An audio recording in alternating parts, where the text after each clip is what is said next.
First India से वरिष्ठ संवाददाता विकास शर्मा की रिपोर्ट क्या कह रही है। बड़ी खबर है, क्या राजस्थान विद्युत उत्पादन निगम में फिर से प्रयोग होगा।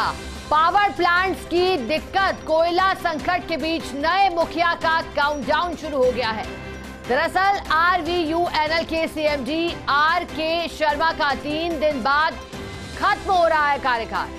सेवानिवृत्ति के बाद 2 बार एक्सटेंशन लेकर निगम में सेवाएं दे रहे हैं शर्मा, लेकिन निगम की मौजूदा स्थितियों में अब एक्सटेंशन की उम्मीद काफी कम है। ऐसे में उत्पादन निगम के नए मुखिया के चयन के लिए हाई लेवल पर मंथन हो रहा है। किसी एक्सपर्ट टेक्नोक्रेट को उत्पादन निगम की कमान देने पर विचार चल रहा है। दरअसल पूर्ववर्ती बीजेपी सरकार में भी NTPC के वरिष्ठ टेक्नोक्रेट को दी गई थी कमान। तब NTPC से आए नगीन कोठारी की प्रोफेशनल वर्किंग का दिखा था बड़ा असर। 2 साल के अल्प कार्यकाल में सभी प्लांट्स की परफॉर्मेंस में न सिर्फ आया सुधार, बल्कि वित्तीय स्थिति भी ऐसे हालत में आई कि कार्मिकों को बांटा गया स्पेशल बोनस। हालांकि इनके बाद वरिष्ठ ब्यूरोक्रेट P रमेश को सौंपी गई थी निगम की कमान, और ऐसे में चर्चा यह है कि क्या फिर से NTPC के किसी अधिकारी पर भरोसा जताया जाएगा या फिर निगम के किसी टेक्नोक्रेट या ब्यूरोक्रेट को सौंपी जाएगी मुखिया की कमान।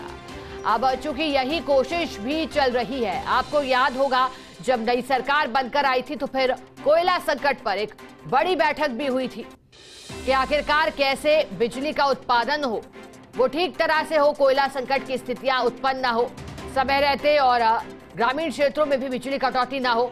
एक बैठक हुई थी, खुद मुख्यमंत्री भी पहुंचे थे, और ज्यादा जानकारी देने के लिए सहयोगी विकास शर्मा हमारे साथ जुड़ गए हैं।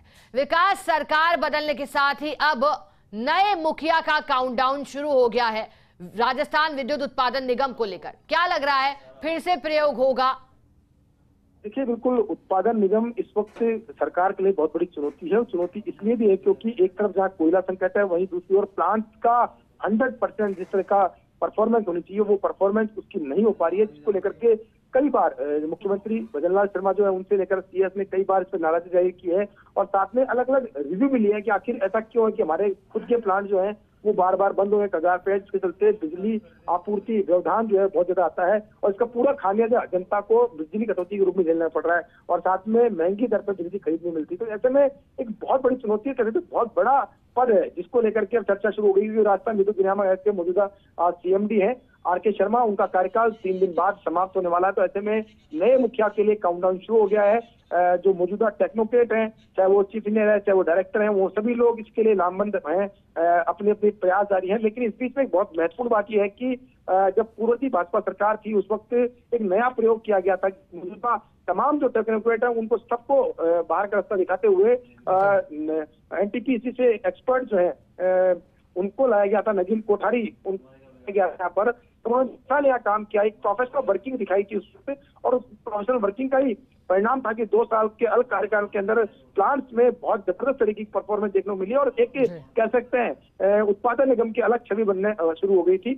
उसके बाद में ब्यूरोक्रेट P रमेश को भी इसकी कमान सौंपी गई। तो ऐसे में चर्चा ये है कि क्या वापस से NTPC के किसी अधिकारी को जिम्मेदारी दी जा सकती है, क्योंकि NTPC केंद्र सरकार का उपक्रम है और वहां से उनका अधिकारी आता है, तो एक की जिम्मेदारी रहती है कि केंद्र की, क्योंकि इस वक्त कोयले का संकट भी है, केंद्र से समन्वय भी बनाना है, साथ में राजस्थान की संकट जो है उनको भी दूर करना था। ऐसे में NTPC से भी अधिकारी जो है, जो NTPC में काम कर चुके हैं, उनको लाया जा सकता है, या फिर जो मौजूदा टेक्नोक्रेट है उनमें से भी उसका सिलेक्शन किया जाए, जो कि इस वक्त उत्पादन निगम की जो वर्किंग कंडीशन है उसको बेहतर तरीके से समझे, और साथ में उस पर तत्काल एक्शन लेकर के काम भी किया जाए, ताकि माइनिंग शुरू हो पाए, माइनिंग में कोई दिक्कतें आ रही है वो खत्म हो, कोयले की किल्लत खत्म हो, और साथ में जो प्लांट्स है उनकी परफॉर्मेंस में भी सुधार आए। जी बिल्कुल विकास, इंतजार रहेगा कि आखिरकार अब इस पद को लेकर क्या फैसला किया जाता है। शुक्रिया आपका साथ जुड़ने के लिए।